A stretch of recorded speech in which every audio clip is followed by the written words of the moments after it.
À mon sens, la pauvreté, c'est l'insuffisance de ressources matérielles vitales, comme la nourriture, le vêtement, une maison, l'eau et l'électricité.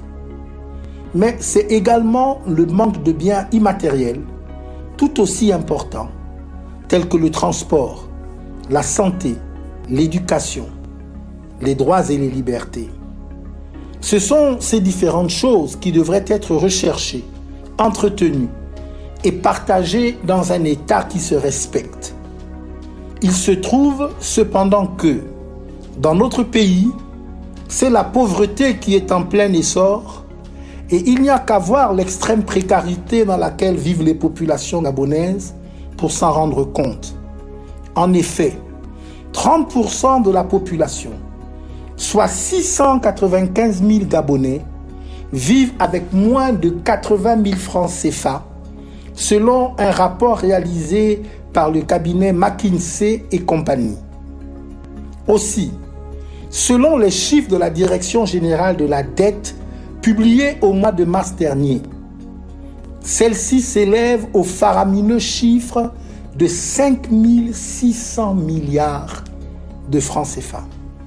On se demande à quoi a servi tout cet argent, quand on sait que pour faire face à la crise de la Covid-19, le pays a dû contracter un nouvel emprunt de 403,2 milliards de francs CFA. Il faut dire que la pauvreté a atteint des proportions telles que l'accès aux choses aussi simples que l'information et les soins médicaux sont aujourd'hui compromis.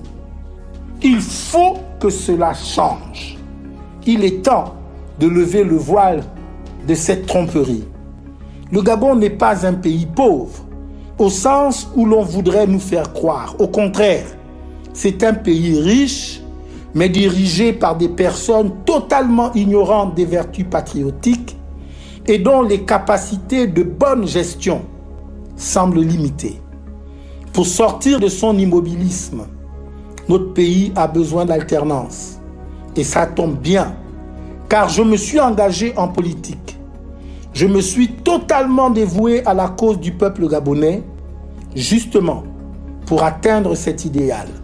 Sache-le, je n'ai pas l'intention de faire machine arrière.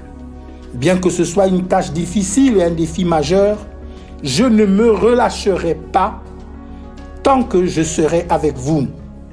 Il est important que tous les Gabonais, jeunes et moins jeunes, travaillent main dans la main avec détermination, courage et un esprit de sacrifice pour lutter contre la pauvreté.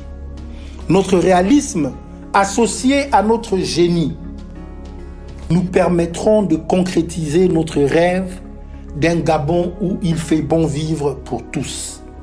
Avec vous, j'irai jusqu'au bout. Je suis Mike Joktan. J'ai un autre regard sur le Gabon.